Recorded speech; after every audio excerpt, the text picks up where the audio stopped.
In today's video, I'll show you how to fix the microphone not working in Google Meet.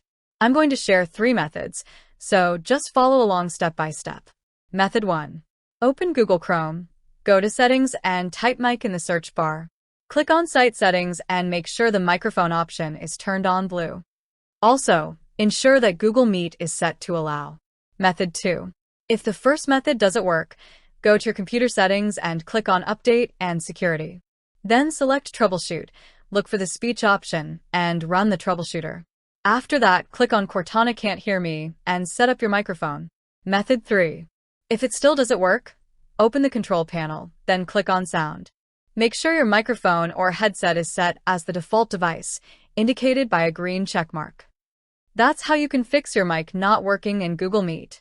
If you found this video useful, don't forget to like and subscribe to our channel for future updates. Thanks for watching. In the end,